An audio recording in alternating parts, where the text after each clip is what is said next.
cada vez que un evento de naturaleza mundial nos sacude,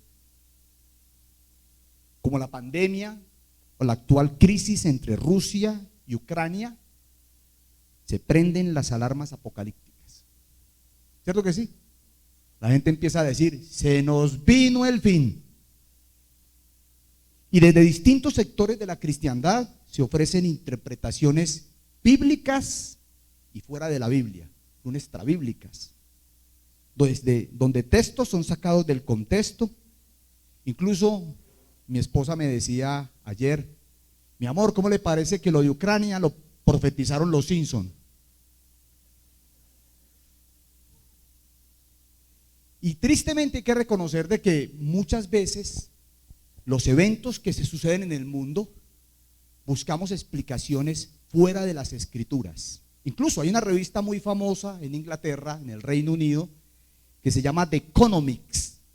Esa revista tiene una portada y hay expertos en interpretar esa portada y decir que en esa portada hay profundos significados esotéricos, y ahí se pronuncian todas las élites, Illuminatis,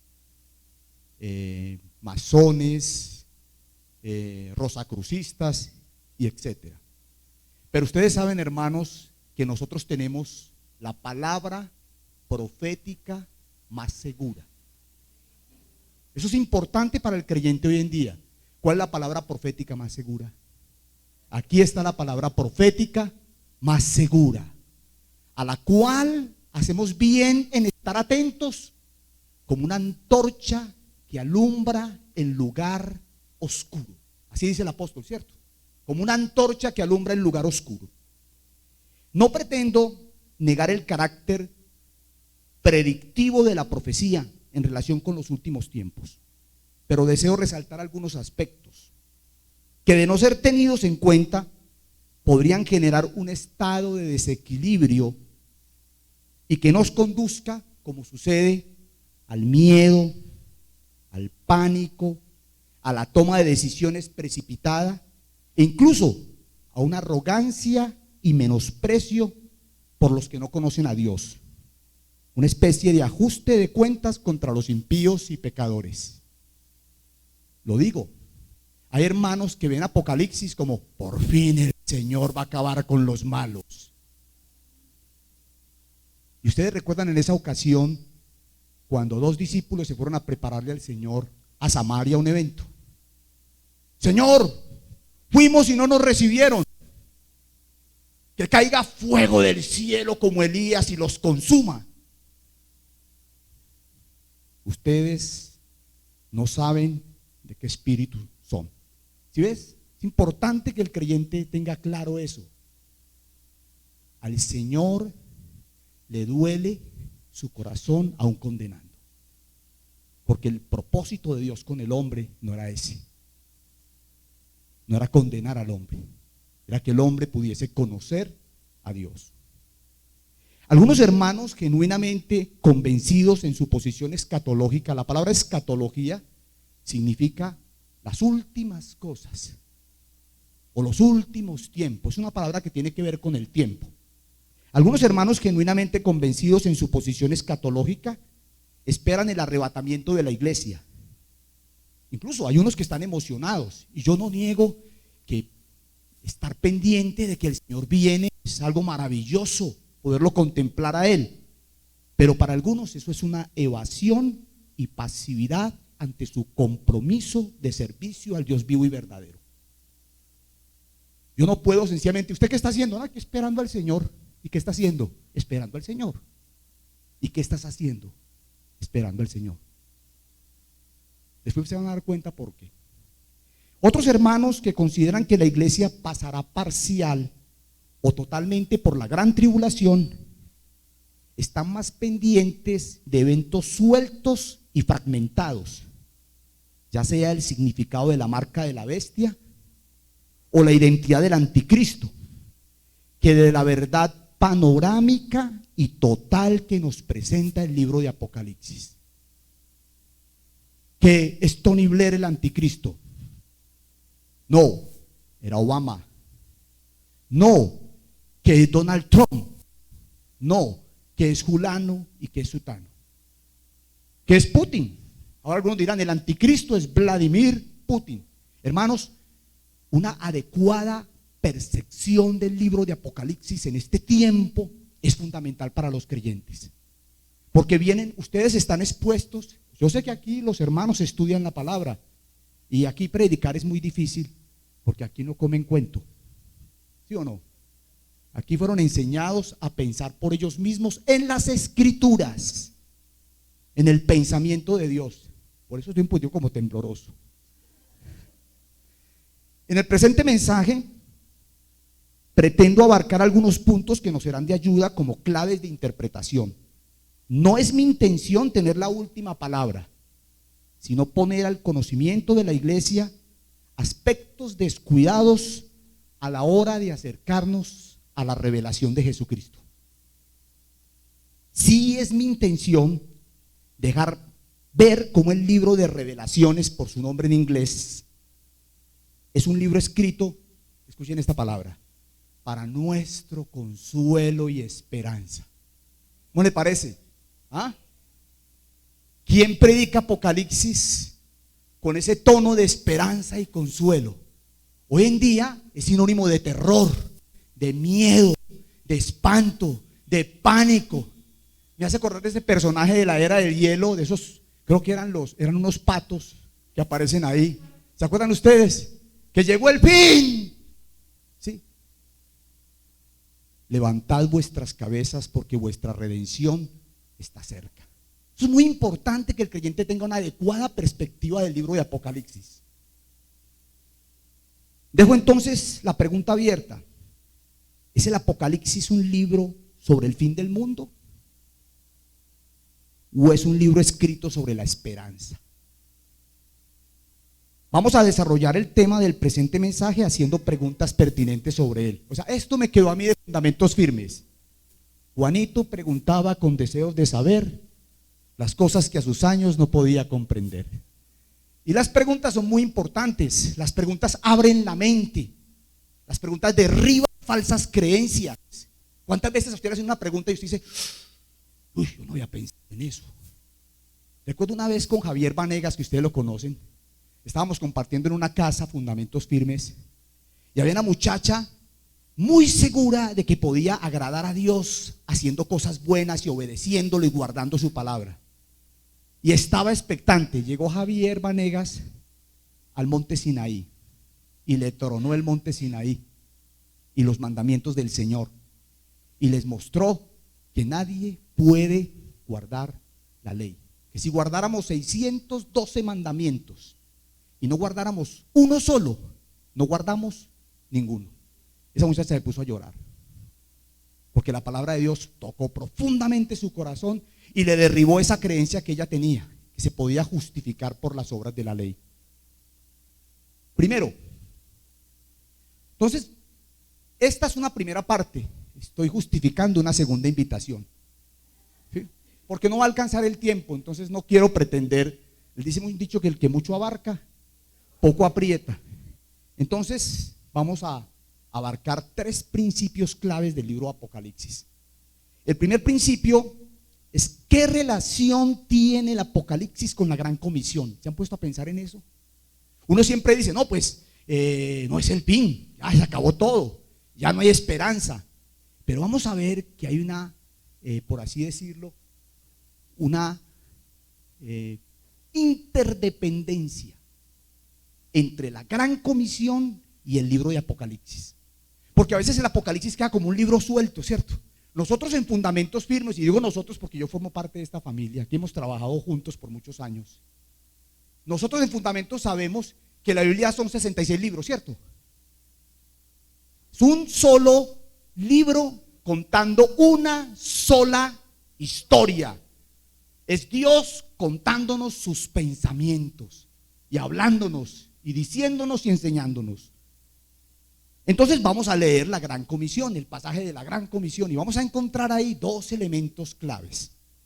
Entonces, Mateo capítulo 28, 18 al 20. Aquí vamos a leer mucho las escrituras, porque es que la exposición de tu palabra alumbra. Cuando uno expone la palabra, ella sola alumbra.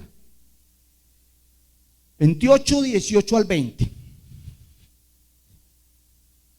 Diego, usted me hace señas con el tiempo, ¿no? Cualquier cosa me dice, porque pronto me emociono aquí. Jesús se acercó entonces a ellos y les dijo: se me ha dado toda autoridad en el cielo y en la tierra. Por tanto, vayan y hagan discípulos de todas las naciones, bautizándolas en el nombre del Padre y del Hijo y del Espíritu Santo, enseñándoles a obedecer todo lo que les he mandado a ustedes, y les aseguro que estaré con ustedes siempre. ¿Y cómo termina la última frase? Hasta el fin del siglo o del mundo, o de los tiempos, dicen esa versión. Hermanos, en otras palabras, el evangelio está emparentado con lo escatológico. Que el cristiano tenga muy presente eso. Como resultado de la autoridad que ha recibido el Señor Jesús sobre el cielo y la tierra, se nos plantea una misión para cumplir, ¿cierto que sí? Id y haced discípulos.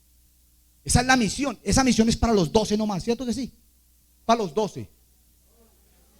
Usted se imagina donde todos los que somos discípulos hiciéramos discípulos para el Señor. ¿Usted se imagina qué pasaría si uno, en vez de estar instalado en una reunión a toda hora, pensara en la necesidad de esparcirse y de esparcir la palabra del Señor?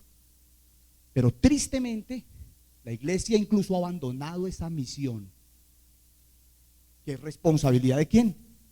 De cada uno. Bueno, seguimos acá.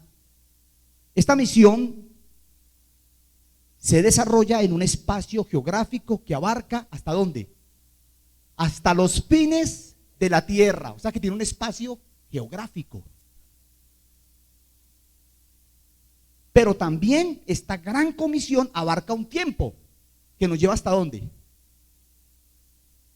Hasta los últimos, hasta el fin del mundo, o hasta los últimos tiempos. Es importante entender qué creían los judíos con esa expresión. Lo vamos a ver más adelante. O sea que mientras viene el fin, ¿qué tenemos que hacer nosotros? La misión. Porque uno podría pensar: no, hermanos, vámonos para una finca, vámonos para el monte, vamos para las cuevas, vamos a escondernos, tomemos decisiones porque esto se acabó. Nosotros no somos como los otros que no tienen esperanza. ¿Aquí está esperanza o no? Esperanza. Aquí hay dos esperanzas. ¡Ay, Señor, aleluya! Bueno, por un lado tenemos la misión y por el otro la escatología, es decir, los últimos tiempos. Por un lado tenemos el espacio y por el otro tenemos el tiempo.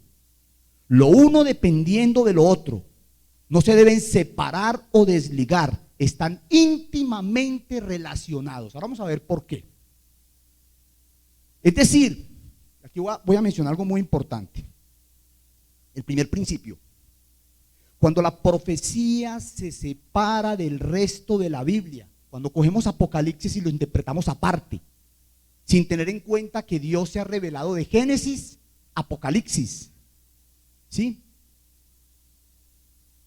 Cuando la separamos, la profecía, de los fundamentos firmes de la salvación y de la misión de la iglesia, la profecía se desviará de su propósito y se va a convertir simplemente en eventos sueltos, cargados de sensacionalismo, espectáculo y falsificación de la verdad. Ustedes han escuchado unas teorías pero impresionantes, ¿no? En estos días decía alguien que el calentamiento global, y lo puso un amigo mío que es ateo y con el cual estoy compartiendo, es un profesor. Decía una señora que no recuerdo su nombre, de cuyo nombre no quiero acordarme, que el calentamiento global era resultado de que las almas estaban hirviendo en la tierra, y entonces que la tierra era como un sartén, y entonces a eso se debía el calentamiento global. Hermanos, a la ley y al testimonio. Si no, es porque no les ha amanecido. Si ve que el Señor siempre apela a su palabra. Un cristiano que no se afirma en la palabra de Dios será llevado por cualquier viento de doctrina. ¿Para dónde va Vicente? ¿Para dónde va la gente? Será arrastrado por corrientes de maldad, incluso aparentemente bondadosas. Hay mucho error a la hora de acercarse al libro de Apocalipsis. Algunos creen que es fácil interpretarlo y hacen unas especulaciones impresionantes que no sabemos de dónde las sacan. Detengámonos en dos textos de las Escrituras para ver la interdependencia de la profecía con la misión de la iglesia. Vamos a ver cómo la Biblia siempre liga los fundamentos o el discipulado o la gran comisión con lo profético. Eso tenemos que tenerlo muy claro. Entonces vamos a leer primero Hechos capítulo 1, 6 al 11. Hechos capítulo 1, 6 al 11. Hechos capítulo 1, 6 al 11. Entonces, los que se habían reunido le preguntaron diciendo: Señor, ¿restaurarás el reino a Israel en este tiempo? O sea, los israelitas estaban preocupados es porque el reino de Israel fuese restaurado ya en su totalidad, que el Mesías llegara y gobernara y sometiera a todos los reyes de la tierra. Y el Señor Jesús les respondió, les dijo: no os toca a vosotros saber los tiempos y las sazones que el Padre puso en su sola potestad, pero recibiréis poder cuando haya venido sobre vosotros el Espíritu Santo. ¿Y qué sigue ahí? ¿Me seréis qué?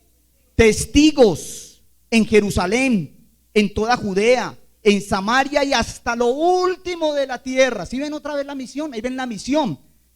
¿Y dónde está lo escatológico? Y habiendo dicho estas cosas, viéndolo ellos, fue alzado y le recibió una nube que le ocultó de sus ojos. Y estando ellos con los ojos puestos en el cielo, entre tanto que él se iba, y aquí se pusieron junto a ellos dos varones con vestiduras blancas, los cuales también le dijeron: varones galileos, ¿por qué estáis mirando al cielo? Este mismo Jesús que ha sido tomado de vosotros al cielo, ¿cómo va a venir? Así vendrá, como le habéis visto ir al cielo. A veces estamos mirando el cielo y las señales de los tiempos. No es que no debamos mirar las señales de los tiempos. El conocimiento es importante, pero si miramos las señales de los tiempos, nuestra mirada debe estar fija en algo más grande que las señales de los tiempos. ¿En quién? ¿En quién? En Jesús. ¿Qué hacéis mirando al cielo? O sea, ahí está la misión y lo escatológico. Este mismo Jesús, hermanos, como se fue, vendrá en una nube. ¿Se acuerdan la canción de Jesús Adrián? Con voz de mando y con trompeta de Dios. En una nube el Señor volverá otra vez, con voz de mando, con voz de arcángel y con trompeta de Dios. Así dice la escritura, ¿cierto? Él va a venir. Entonces lo escatológico, la misión y lo escatológico otra vez juntos. Segundo pasaje. A ver si lo puse acá. Se me quitó el pasaje, pero está en Primera Tesalonicenses. Primera Tesalonicenses, regáleme, yo la busco aquí en esta que es más grandecita.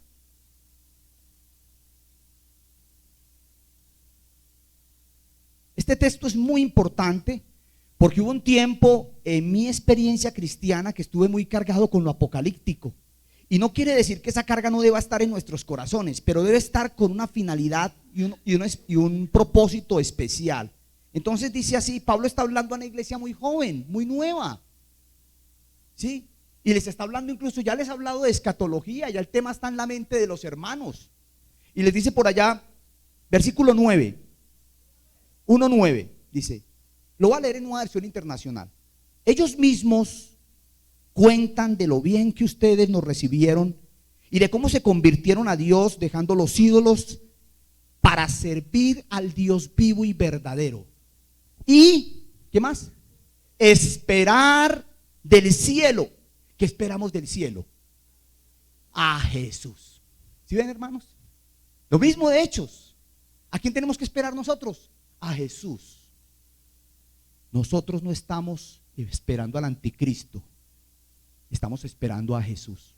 Eso nos debe quedar muy claros en la mente. ¿Qué es lo que estamos esperando?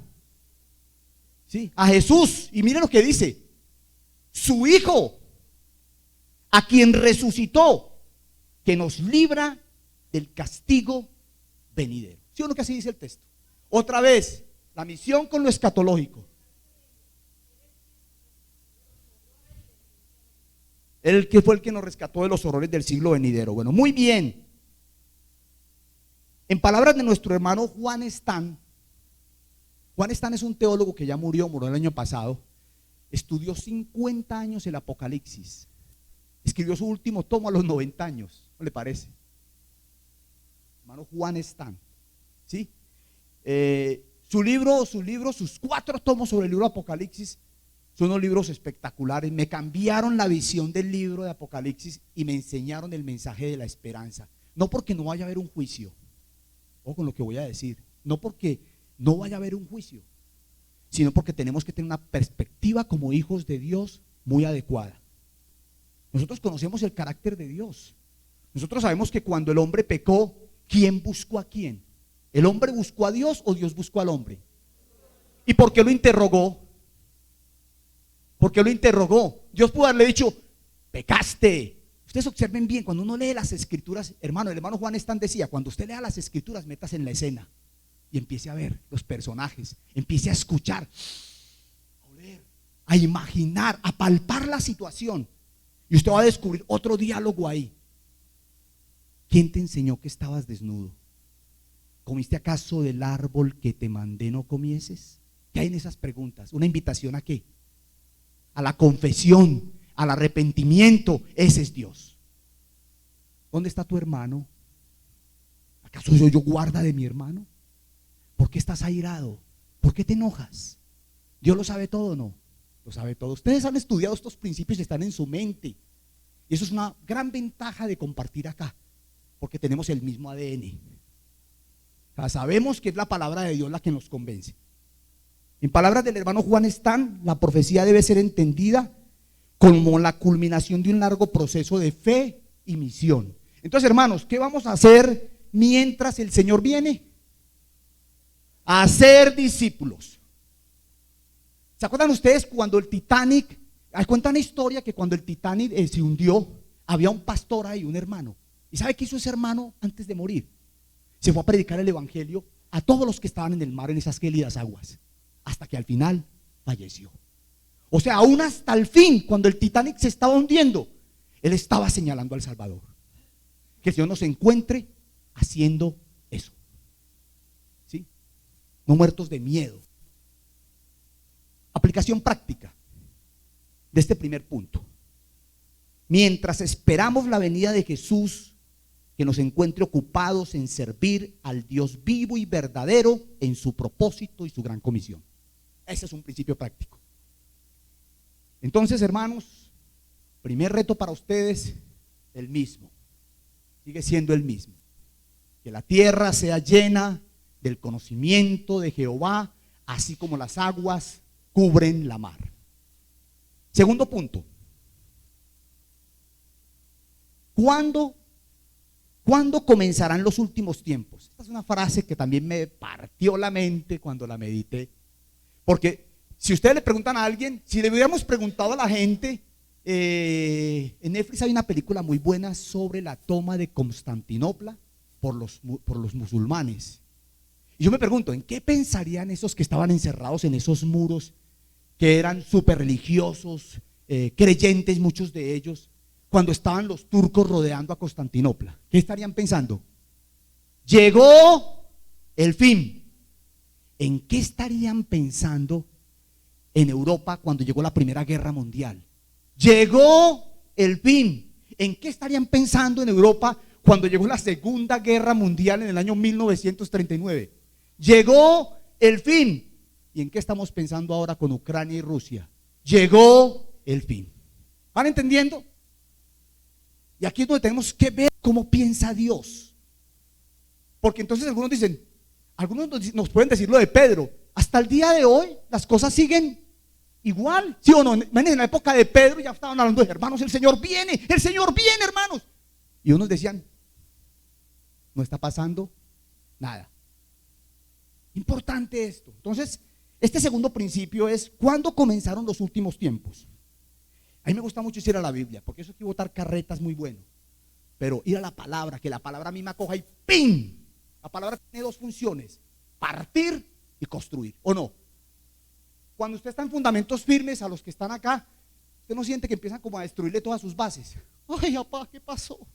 Ganó una modelo por aquí, ni las buenas obras por allí, y uno pensando, no, pero esta esperanza, y tran, le van desmantelando todo. Pero después se va levantando el edificio como es, conforme al corazón de Dios. ¿Sí o no? Lo que dice la palabra de Dios. Primera de Juan 2:18, este pasaje sí que es tenaz, cortico pero tenaz. Lo dice un viejito a los 90 años. ¿Qué tendrá que decirme un hombre a los 90 años?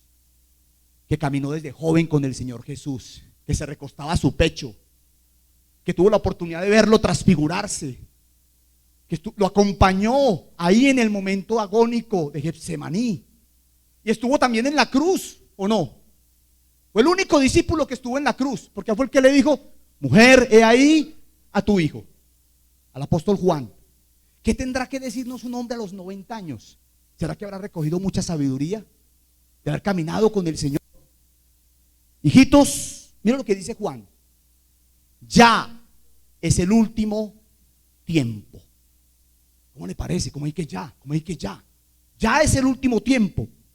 Y según vosotros oísteis, los hermanos escuchaban, ¿y qué escucharon? Que el anticristo viene. Así ahora han surgido muchos anticristos. Por esto conocemos que es el último tiempo. Uno podría pensar, pero Juan, estás instalado en el siglo I y estás diciendo que el último tiempo ya llegó. Es que nos tiene que decir eso a nosotros en el siglo XXI. Importante para nosotros. Primero, ¿qué les dijo a ellos y qué nos dice a nosotros? Otro texto, muy bueno. Hebreos 1 al 2, ¿no? Que lo leemos pero harto también y lo utilizamos mucho en la primera lección de fundamentos, ¿no? 1 al 2. Dios, habiendo hablado muchas veces y de muchas maneras en otro tiempo a los padres por los profetas, miren la frase que sigue, en estos postreros tiempos. A ver, la pregunta mía es, ¿qué quiere decir eso? En estos últimos tiempos nos ha hablado por el Hijo. Otra vez el Hijo, ¿sí ve? Aparece el Hijo ahí, es lo central. A quien constituyó heredero de todo y por quien asimismo hizo el universo. Hermanos, conclusión. ¿Cuándo empezaron los últimos tiempos? Cuando llegó Jesús. ¿Cómo le parece? O sea que los que están preocupados porque estamos en los últimos tiempos, sí, ya llevamos 2000 años de los últimos tiempos. Y puede parecer, ahora Pedro nos va a consolar, porque uno dice, uy, 2000 años, ay Señor, y si esto no es el Apocalipsis, entonces ¿para cuándo? ¿Qué más vendrán? ¿Qué verán nuestros hijos? Sí, pensamos en eso. Afirmemos el corazón con la palabra, la sólida palabra de Dios. La venida del Hijo de Dios por primera vez a la tierra de Israel marca el comienzo de los postreros o los últimos tiempos. Es decir, que desde el nacimiento de Jesús en Belén, el tiempo de Dios ya está marcando el fin. E incluso la figura del anticristo, tan controversial en su identidad, tenía un sentido presente para los creyentes del tiempo del primer siglo. Incluso ellos habían escuchado en el primer siglo que el anticristo venía, pero que sería antecedido de muchos anticristos. O sea, siempre ha habido gente que ha interpretado Napoleón Bonaparte, el anticristo, Adolfo Hitler, el anticristo, ¿sí o no? Pero ¿dónde debe estar nuestra mirada? Esa es la pregunta clave que tenemos que hacer. ¿Dónde debe estar puesta nuestra mirada? Muy bien, el creyente se mueve, El creyente, perdón, dice, una anotación, la palabra anticristo no aparece en el Apocalipsis, ¿cómo le parece? Esa palabra aparece solamente en Primera de Juan 2:18. Es cierto que habla de la bestia, habla del falso profeta, habla del dragón, pero lo dejo eso como una anotación bien interesante. El creyente se mueve entre el ya de la realidad y el todavía no. ¿Cuál era un versículo que nosotros utilizábamos en la época del COVID? Sea que vivamos o sea que muramos, del Señor somos. Esa es la realidad última. En eso descansa el creyente. Esa es su fe, su confianza. Porque para algunos es muy fácil pensar, yo podría llenar esto acá prometiéndole a todo el mundo que no les va a pasar nada. Pero ustedes saben que la escritura en el capítulo 11 de Hebreos, que habla de la fe, nos habla de los que vencieron y de los que murieron y también vencieron. Ese capítulo de la fe es importante para comprender y tener una adecuada perspectiva. ¿Sí? No somos salvos para que nuestra vida se haga mejor. Somos salvos para conocer a Dios. Y para conocer a Dios a veces es necesario pasar por momentos de prueba y de dificultad. Yo en este momento estoy muy ligado a Puertas Abiertas, que es un ministerio que habla de la iglesia perseguida. Hamid es un hermano de Argelia. Está condenado a 5 años de prisión. Hamid se convirtió al Señor. Pero resulta que al compartir sus redes sociales, compartió una caricatura de Mahoma. Y le metieron 5 años en una de las prisiones más duras de Argelia. Su esposa y sus hijos no están con él. Helen Berhan era una cantante de música cristiana en Eritrea. Estuvo casi 3 años en un contenedor de esos de mercancía en que van los barcos con otras personas más, vejada, bajo frío, bajo calor intenso en el día, con 10 minutos para ir al baño en un matorral, encerrados más de 40 personas. Fue golpeada hasta el punto de dejarla sin vida prácticamente, quedó en estado vegetativo.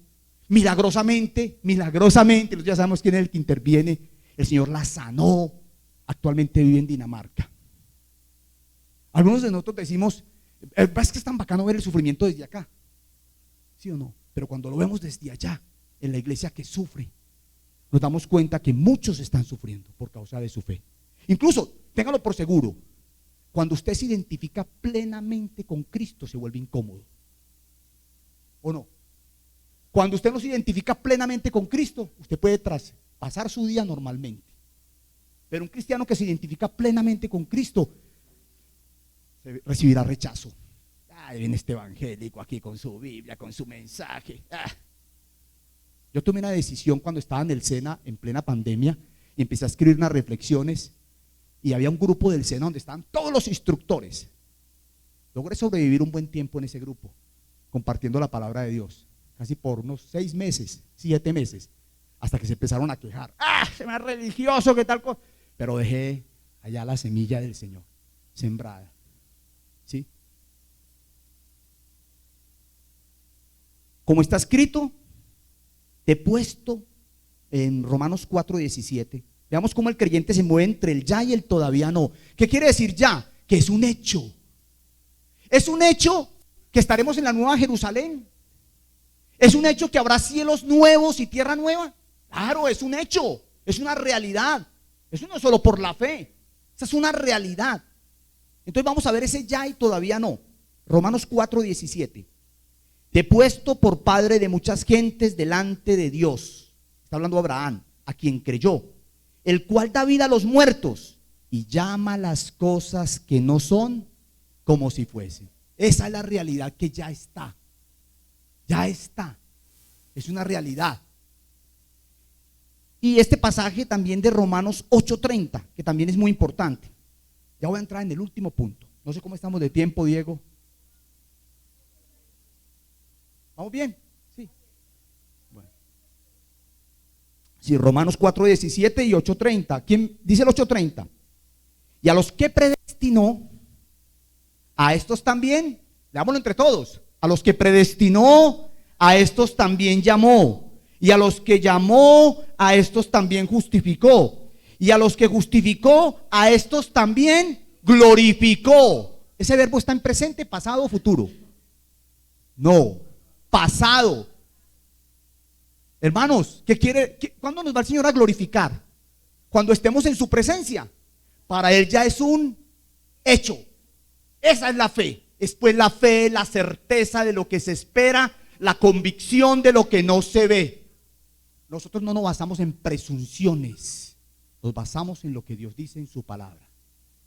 Y hay algo que más le encanta al corazón de Dios, es que lo toquen con sus promesas, porque Él no es deudor de nadie.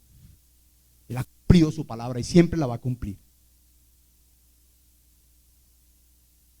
Vamos a ver la aplicación práctica de este segundo punto. O sea, el primer punto tenía que ver con la relación de lo escatológico con la misión. El segundo tenía que ver con cuándo es el fin. Entonces ya cuando nos digan, ay, estamos en los últimos, llevamos 2000 años en los últimos tiempos. 2000 años en los últimos tiempos. Entonces Pedro les está hablando a estos hermanos que imagínense, esta es la segunda carta cuando ya Pedro también está viejito. Ya el Señor le dijo, te llegó la hora. Y va a dejar su testamento y escribe segunda de Pedro. Y en segunda de Pedro hace la siguiente exposición en el capítulo 3, 8 al 9.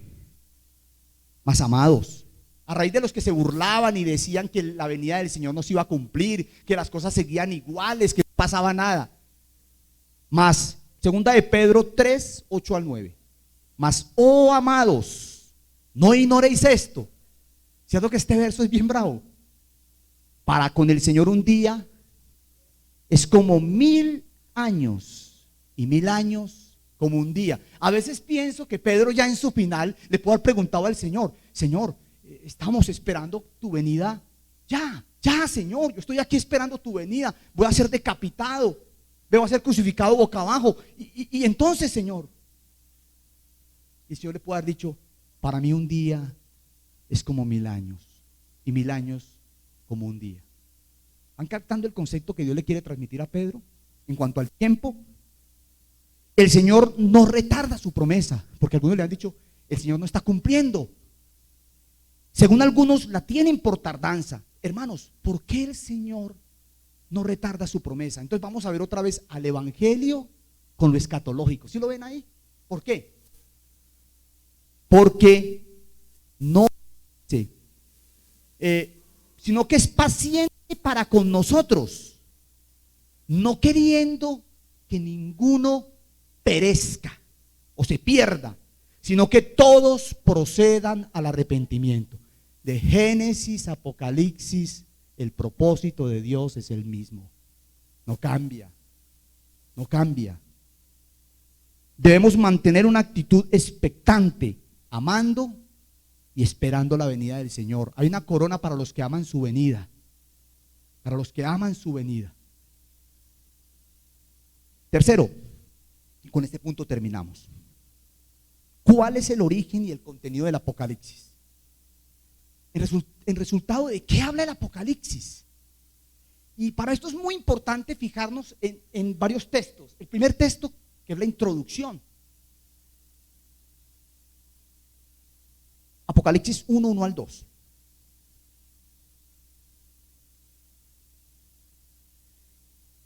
La revelación de Jesucristo que Dios le dio. Apocalipsis 1, 1 al 2. La revelación de Jesucristo que Dios le dio para manifestar a sus siervos las cosas que deben suceder pronto.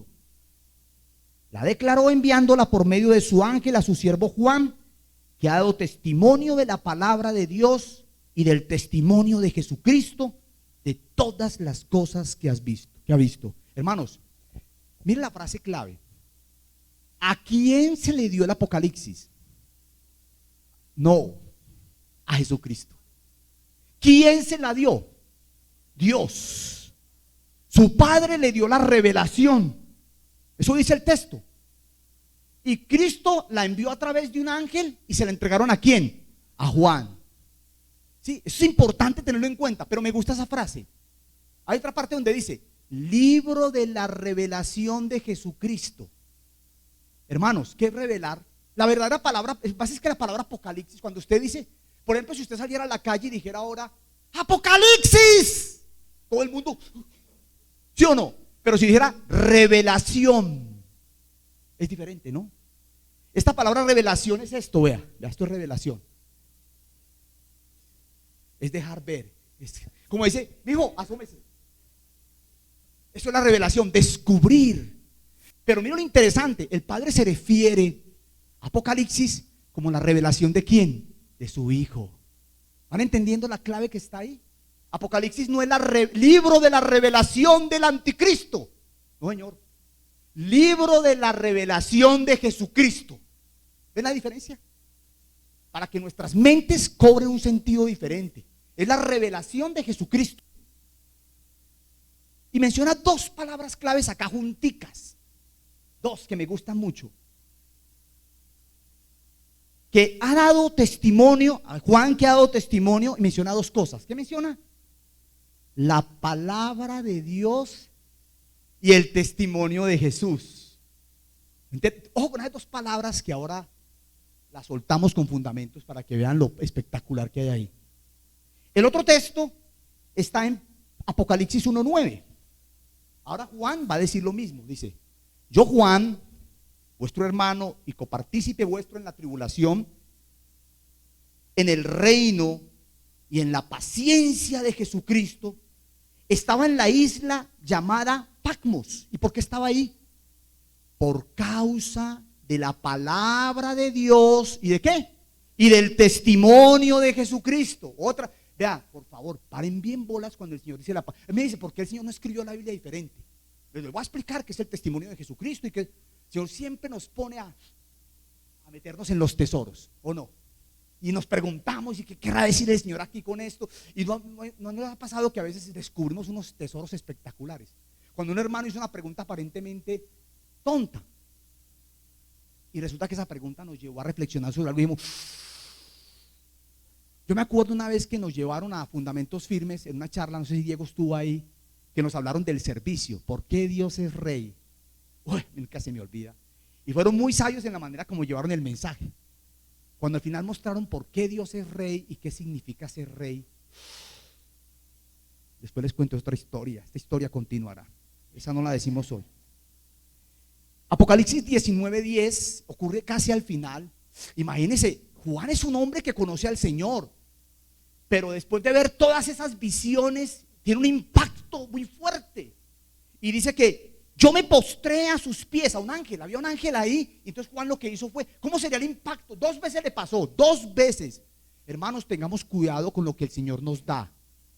Tengamos cuidado con las revelaciones que el Señor nos da, con las aproximaciones que el Señor nos da. Aún a Juan le pasó esto, que terminó adorando ¿a quién? ¿Iba a adorar a quién? A un ángel.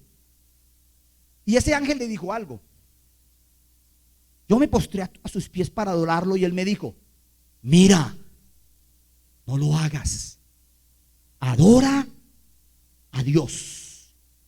Sí, mira, no lo hagas, yo soy consiervo tuyo y de tus hermanos que retienen el testimonio de Jesús. Adora a Dios, yo soy consiervo tuyo. Imagínense Miguel, Gabriel y todo el combo de ángeles son consiervos. ¿Qué es un consiervo? Eso, uno que sirve a un siervo, son consiervos. Imagínense un ángel y él les dice, yo soy consiervo tuyo. ¿Están aquí para hacer qué? Nosotros ya lo sabemos. ¿Para qué están los ángeles acá? Para servir a los que van a ser herederos de la salvación. Esa es su función. Eso lo dice la Escritura. ¿Sí es lo bueno que es tener fundamento en la cabeza? ¿Sí ves? Respiramos el texto. Eso ya es importantísimo. Y a mí no me cuesta. Si yo enseñara en otra comunidad, tendría que hacer un esfuerzo mayor. Pero aquí me siento como pez en el agua. Bueno, porque aquí está la frase clave. ¿Qué es el testimonio de Jesús? ¿Sabe lo que le dice el ángel? Escuchen muy bien. El testimonio de Jesús es el espíritu de la profecía. Oye, hermanos, entonces, ¿qué es la profecía? ¿Qué es la profecía? Devolvámosla. La profecía Es el anticristo, la marca de la bestia, las guerras y rumores de guerras, las pestes, las hambres, los 4 caballos de Apocalipsis. El testimonio de Jesús. Eso es lo que está el Padre mostrando. Está poniendo al Hijo en su lugar. Lo está entronando sobre este mundo real. Está haciendo que el reino de Dios venga sobre todo este mundo.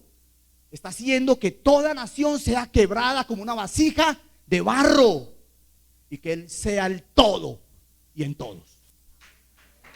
Eso es lo que dice la Escritura. Eso es lo que tenemos que tener en mente. ¿Sí? La palabra de Dios y el testimonio de Jesús. Aquí voy a hablar con ustedes. Por eso yo siempre digo acá, escribo nosotros. Porque aquí, aunque no venga con mucha regularidad, Diego y Nubia y todos mis hermanos están en mi corazón y en mis oraciones. Entonces digo, nosotros sabemos que todo el Antiguo Testamento, en esencia y sustancia, apunta a establecer el testimonio de Jesús. ¿O no? El Antiguo Testamento huele al Hijo. En cada página, en cada historia. Cuando usted ve a Dios sacrificando un animal para vestir a Adán y Eva, ve a Jesús. Cuando usted ve a Abel sacrificando el cordero y poniendo la mano sobre él, ve a Jesús. Cuando usted ve a Noé descendiendo del arca y ofreciendo un holocausto al Señor, ve a Jesús. Cuando usted ve a Abraham ofreciendo a su hijo y al carnero en lugar de su hijo, ve a Jesús.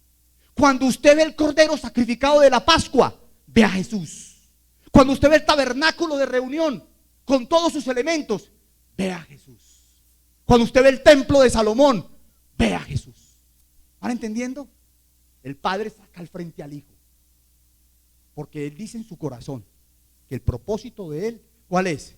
Que en todo tenga la preeminencia. El primer lugar es para Él. El primer lugar es para Él. Sí, mi hermano.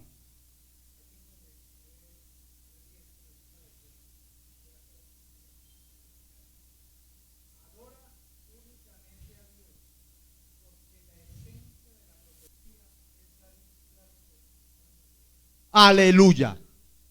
Así es. Van viendo, se van dando cuenta que entonces cuando alguien diga que es la profecía, no es un libro suelto, no son eventos contados por aparte, es hablar de Jesús. La profecía habla de Jesús, lo pone en la mitad.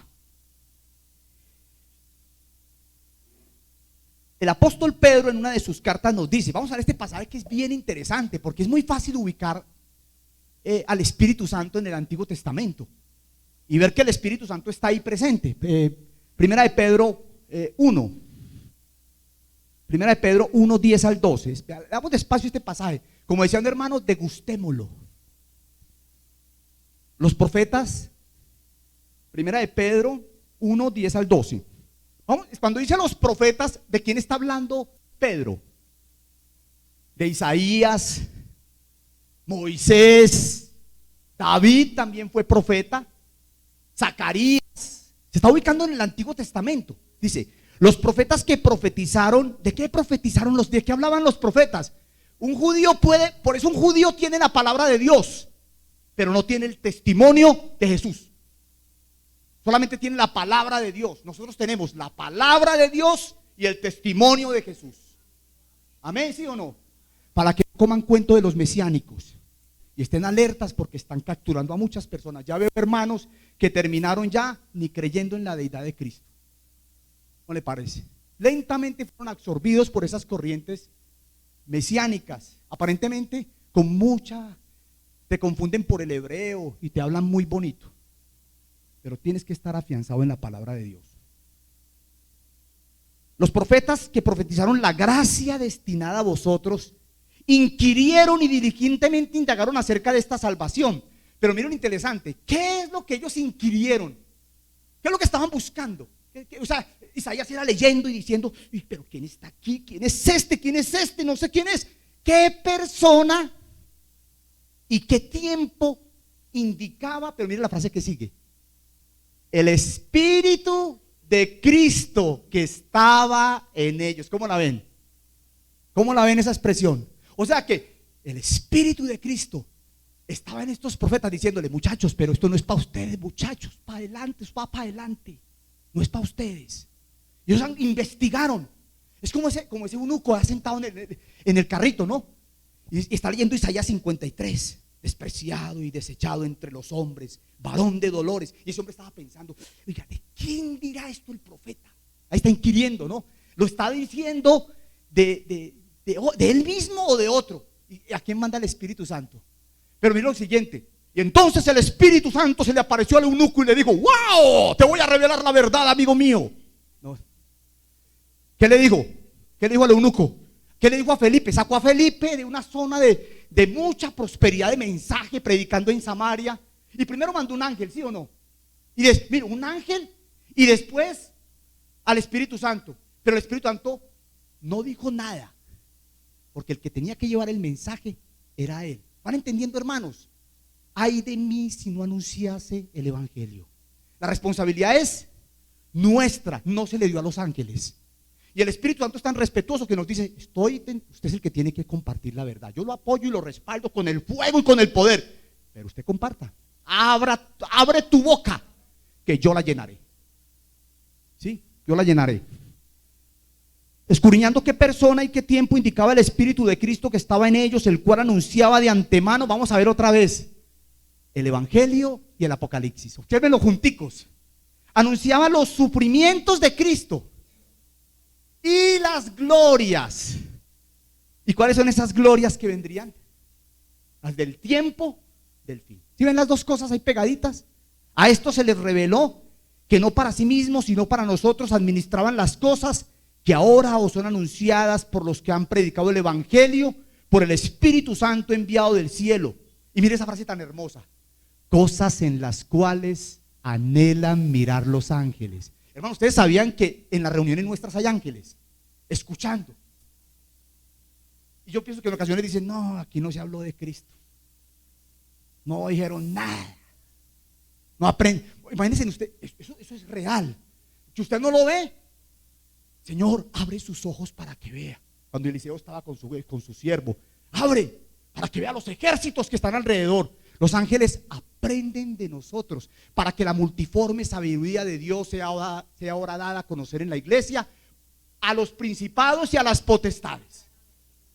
Hermanos, la enseñanza nuestra de la palabra de Dios está adoctrinando a los ángeles. ¿Con qué sabor se irán los ángeles de nuestras reuniones? O allá de pronto: no, allá no volvamos, hermano, porque ya están predicando otra cosa, que plata, que prosperidad, que no sé qué. Ahí no está el Señor. ¿Sí? En el Nuevo Testamento, donde el contenido del testimonio de Jesús, es en el Nuevo Testamento donde el contenido del testimonio de Jesús, que fue respaldado por la palabra de Dios a través de los profetas, encuentra su pleno cumplimiento. El apóstol Pablo nos dice: a mí, Efesios 3:8, que soy menos que el más pequeño de todos los santos, me fue dada esta gracia de anunciar entre los gentiles el evangelio de las inescrutables riquezas ¿de quién? De Cristo. Hermanos, el evangelio es rico, y es tan rico que nosotros nos esforzamos, y ¿qué es lo que hay? Hay riquezas ¿qué? Inescrutables. ¿Qué es inescrutable? Por más de que uno escarbe ahí, o sea, eso no se va a agotar, hermano, no se va a agotar. No se va a agotar. ¿Cómo será la riqueza de Cristo? Que no se va a agotar. ¿Cuál es la fuente de inspiración de la profecía? Ya voy a terminar, hermanos. Ténganme paciencia. Me tomo otro poquito de agüita. Por eso estoy escribiendo, porque es que yo me emociono predicando. Ese es mi problema. Entonces digo: no, escribo para que al menos me ciña por el texto y no me pierda. Cuando Juan cae a los pies del ángel para equivocadamente pretender adolarlo, el ángel le hace una declaración que contiene la llave hermenéutica del libro de Apocalipsis. Entonces, hermanos, ¿qué es Apocalipsis? Abrir y ver ¿a quién? A Jesús. Si ves otra cosa y te da miedo y te da susto y te da pánico, estás viendo lo incorrecto. El Apocalipsis no fue dado para llenarnos de miedo. No es espantología apocalíptica. ¿Sí? No son los horrores de Dante del infierno. La Biblia habla del infierno, pero dígame dónde lo describe. Cierto que da unos tópicos, pero algunos son especialmente imaginativos a la hora de escarbar en los horrores apocalípticos y se desvían de la palabra, porque el centro es Cristo. Es decir, que la profecía no es un asunto de especulación individual, de juegos pirotécnicos, o de eventos desconectados, o de espantología apocalíptica para inducir al miedo o al terror. No es un libro aparte de la revelación de Dios, escrito en un lenguaje cifrado o críptico que solo los expertos pueden comprender. Algunos creen que el Apocalipsis fue escrito para nosotros y no para los que lo recibieron. Falso. ¿Usted cree que esa iglesia que estaba pendiente de sufrir en los tiempos de Nerón, en el tiempo de todos esos emperadores romanos, Domiciano, no iba a ser consolada y fortalecida por el Señor? ¿Sí? Es decir, que de Génesis hasta Apocalipsis, Dios nos está contando una misma historia, donde su unigénito Hijo es el alfa y la omega, la A y la Z, el principio y el fin. ¿Cuál es la primera visión que Juan tiene en el libro de Apocalipsis? No es la visión del Hijo del Hombre. Si usted lee en el primer capítulo, ¿qué es lo primero que ve Juan antes de ver todo lo que va a suceder? Ve al Hijo del Hombre en medio de los 7 candeleros, ¿o no? Para poder entender el Apocalipsis, tengo que tener una visión clara de quién es Jesús. Nos quede claro eso, una visión clara. No puedo andar en eso ahora, porque ya voy en la recta final. ¿Quién es el encargado de redactar las cartas a las 7 iglesias? ¿Sabe quién escribió las cartas? ¿Quién cree que las escribió? ¿Un ángel? No. Lean bien cuando empieza la primera carta. Sí, léame por ejemplo la carta de Éfeso, la primera. ¿Cómo arranca? Capítulo 2. Escribe al ángel de la iglesia en Éfeso. ¿Qué dice? He aquí. ¿Quién lo lee, por favor?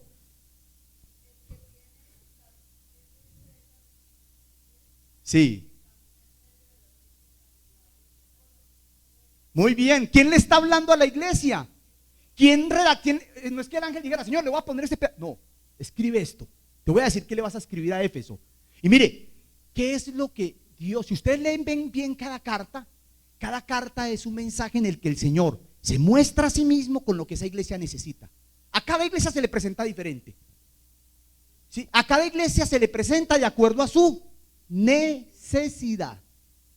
Eso hay que tenerlo en cuenta.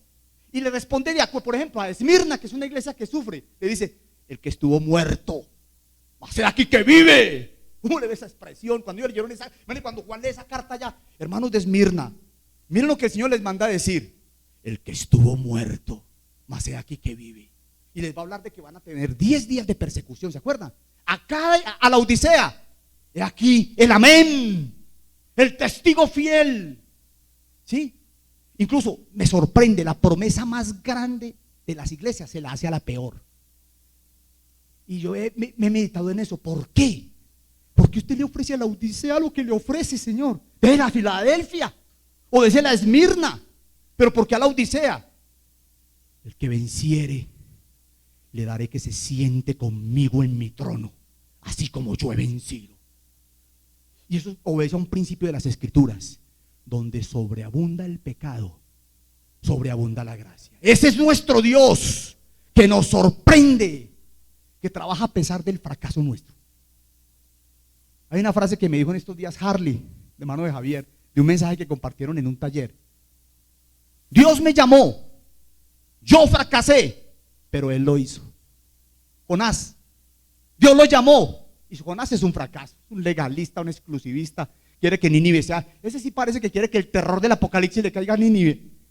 Y el Señor tiene que hablar a su corazón y mostrarle que es un Dios compasivo. ¿Sí? ¿Quién es el único digno de recibir el rollo con los 7 sellos para desatar los acontecimientos de la historia? El Señor. Pero mira lo interesante, cuando Juan lo ve, ¿por qué se pone a llorar? Juan dice, y no ve a nadie. Es que un ángel dijo, ¿quién es digno de abrir el libro y desatar sus sellos? Así dice el texto. Un ángel con voz grande clamó. Y Juan dijo, vio, ni en el cielo, ni en la tierra. Y se puso a llorar, imagínense. Y entonces uno de los ancianos que estaba sentado, imagínense en la escena, un anciano sentado ahí, de los 24 ancianos, con otro anciano también. ¿Y qué otro anciano hay por acá? Y muchas ancianas. Se levantó de la silla y se le acercó a Juan y le dijo: no llores, el león de la tribu de Judá. Vean, lean eso con amor, hermanos, leanlo así, lean la Biblia y metan el león de la tribu de Judá, la raíz de David, ha vencido. El ya, pero todavía no. Ha vencido, ¿sí? Pero lo interesante que es que quien recibe el rollo, uno podría decir el león. ¿Ustedes se acuerdan de la película de Narnia, del león, la bruja y el ropero? Cuando la bruja entra a hablar con el león acerca del muchacho que la embarró. Y recuerdan que la bruja sale y le dice: ¿cómo sé que cumplirás tu palabra? ¿Y qué hace el león? Ruge. Y ahí mismo la bruja queda en el piso. Porque es que Dios es fiel, Dios cumple su palabra. Pero mire, lo interesante es que quien recibe el rollo no es el león. ¿Ustedes han visto alguna vez un cordero de pie? Eso es lo que dice Apocalipsis. Un cordero de pie que se acerca al que está sentado en el trono y toma de la mano derecha el rollo. ¿No le parece? Es el cordero. Y cuando lo alaban dicen: pero es Jesús como el león de la tribu de Judá, la raíz de David, ha vencido. Él puede abrir el rollo y sus 7 sellos. Pero es Jesús como cordero, el que pasa al frente para recibir el rollo de la mano derecha del que está sentado en el trono. Es el cordero el único autorizado para recibir el rollo y romper sus sellos. ¿Y por qué? Mire, el Apocalipsis huele a evangelio. Hay hermanos que lo llaman el quinto evangelio, pero uno siempre piensa en el Apocalipsis diferente. Que el quinto evangelio, no, eso es terrible leer el Apocalipsis. Me parece sobre la arena del mar y vi subir del mar una bestia que tenía. No, ya cerremos ese libro. Porque fuiste sacrificado y con tu sangre compraste para Dios gente de toda raza, lengua, pueblo y nación. Todos los terrores de Apocalipsis vistos a la luz de la obra de Cristo, del cordero que fuimos. Observen eso. Es el cordero el que recibe. Hermanos, aplicación práctica para terminar. Gracias por su paciencia. El Apocalipsis es la revelación de Jesucristo, no la revelación del anticristo. Aprendan esa frase de memoria. Si perdemos de vista a Jesucristo y ponemos la mirada en los fragmentos del Apocalipsis, en esos eventos desconectados y que parecen de mayor atractivo para nosotros, nos va a pasar lo de Pedro. Está Pedro ahí, después de haberla embarrado, el Señor lo invita a él, a Jacobo y a Juan al monte para transfigurarse delante de ellos. ¿Y qué significaba transfigurarse? O sea, transformarse. Y dejó ver, o sea, se cuenta que lo vieron como el Hijo de Dios en todo el resplandor. Dice que sus vestidos eran blancos, que mejor dicho nadie los puede blanquear, ni con Ariel ni con nada de eso. Más blanco no se puede. ¿Sí? Pero resulta que al lado de él aparecieron 2 personajes. Ahí estaba Pedro. Pedro, yo me identifico mucho con Pedro porque Pedro es un sanguíneo. Pedro es uno que se emociona con las cosas. Entonces Pedro, de un momento a otro aparece Elías. ¿Cómo le parece para un judío ver a Elías? ¡Elías! ¡Moisés! ¿Usted se imagina esa impresión de esos 3 ahí viendo a Elías y a Moisés? Eso es lo que dice la Biblia. Los vieron. Y Pedro dijo: Señor, bueno es para nosotros que estemos aquí. Yo creo que está emocionado. Señor, hagamos 3 enramadas. Una para ti, una para Elías y otra para Moisés. ¿Ustedes se acuerdan qué pasó en ese instante? ¿Qué fue lo que pasó? Dice que una nube los cubrió. ¿Y sabe qué? Es como si el padre le dijera, pero se lo dijera con una ternura: Pedrito, Pedrito, no sabes lo que pides. He aquí mi hijo amado, a él oíd. Ni Elías ni Moisés, es el Hijo. ¿Van entendiendo qué está en el corazón de Dios? Si eso está en nuestro corazón también, si Cristo es realmente el centro de nuestras vidas, si Cristo, la palabra de Dios y el testimonio de Jesús está en nuestros corazones, nuestras vidas serán totalmente revolucionadas. Vamos a orar.